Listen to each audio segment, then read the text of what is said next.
আজকে আপনাদের আমরা এখানে ডেকেছি প্রেস কনফারেন্সে উপস্থিত আমাদের ডক্টর রাজেশ কুমার জি আছেন, জগদ্দলের বিধায়ক, পवन কুমার সিং ভাটপাড়া বিধায়ক, আমি নোয়াপাড়া বিধায়ক, এদিকে বীজপুরের বিধায়ক সুদীপ্ত দাস।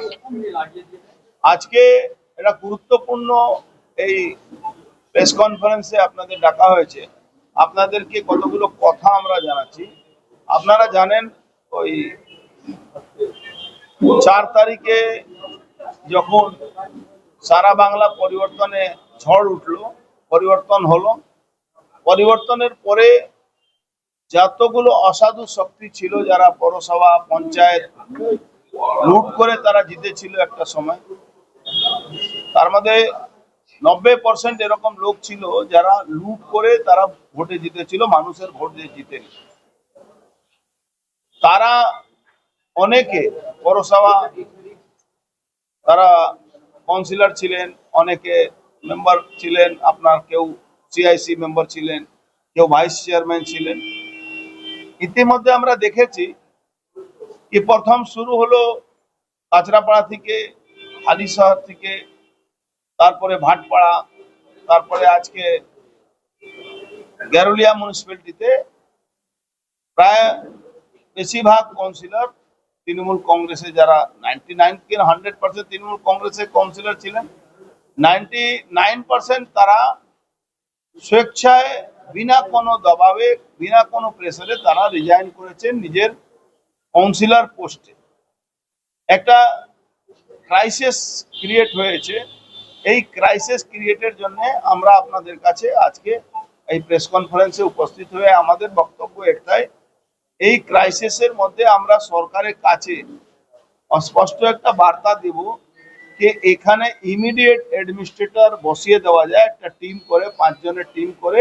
আমাদের সুপারিশ, জানি না গভর্নমেন্ট কি করবে না করবে, কিন্তু আমাদের 4 জন আমরা বিধায়ক, আমরা সুপারিশ করব। আমরা জানি এখানে ভাটপাড়া পৌরসভাতে চেয়ারম্যান ইনক্লুডিং যিনি রেওয়া রাহা, উনিও রিজাইন করেছেন, আর 2 জন আগে থেকে মারা গেছে। 30 জন অলরেডি রিজাইন, 2 জন 3 জন আরো আজকে রিজাইন করে দেবেন। গ্যারুলিয়া মিউনিসিপ্যালিটি প্রায় 99% রিজাইন করে দিচ্ছেন এখনই। আমার যা খবর আছে সবাই ওখানে ইও কাছে পৌঁছে গেছে।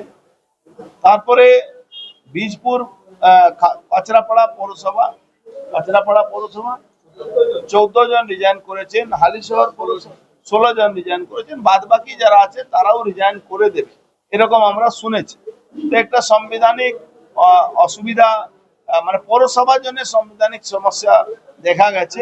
এই সমস্যা আমরা আজকে একটা এখানে আপনাদের কাছে বলেই আমরা একটা মাননীয় মুখ্যমন্ত্রীর কাছে আমরা আমাদের যৌথভাবে একটা চিঠি পাঠিয়ে দেব। এই ক্রাইসিস পিরিয়ডে ইমিডিয়েট একটা 5 জনের করে টিম করে তার একটা অ্যাডমিনিস্ট্রেটর বসিয়ে, যারা অভিজ্ঞ লোক আছেন পৌরসভাতে, যারা দীর্ঘদিন কাউন্সিলর ছিলেন বা ভাইস চেয়ারম্যান ছিলেন, যারা জানেন যে ব্যাপারটা বুঝে, তাদেরকে, আর উপরে যাকে সরকার যেটা ঠিক করবে বা সরকার যেটাই ঠিক করুক সেটা আমরা, আমাদের কোনো অসুবিধা নেই। আমরা এই এলাকায় যাতে নাগরিক পরিষেবা কোনো বাধিত না হয় তার জন্য আমরা আজকে সুপারিশ করে দেব। নর্থ ব্যারাকপুরে আমাদের কাছে খবর আছে, নর্থ ব্যারাকপুরে তো অনেক দুর্নীতি হয়েছে, অনেকের নামে এফআইআর হয়েছে, বা 2-3 জনের নামে আরো এফআইআর হতে যাচ্ছে। ওখানকার ইও সেই প্রসেসে আছেন। ব্যারাকপুরেও এরকম এই পরিস্থিতি আছে, সব জায়গায় একই পরিস্থিতি আছে। খড়দা, আপনার নর্থ দমদম সব জায়গায় একই পরিস্থিতি আছে।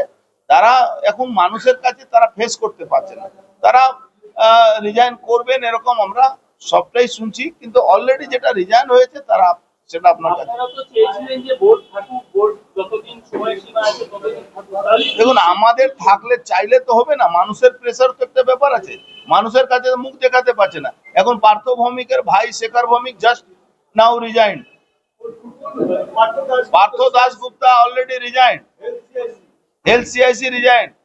পার্থ ভৌমিক যিনি হয়তো উনিও রিজাইন করবেন, কেন উনি তো মানুষের ভোটে জিতেননি, তো উনার ভাই আগে এটা বুঝতে পেরেছে যে মানুষ আর তাকে মানুষের মানুষ ওকে আর ছাড়বে না, তার জন্য রিজাইন করে দিচ্ছে। নয়টি পৌরসভাও একই পরিস্থিতি আছে, মানুষের ভয়ে ওখানে পালিয়ে বেড়াচ্ছে তারা। কেন কাজ মানুষের ভোটে তো জিতেনি,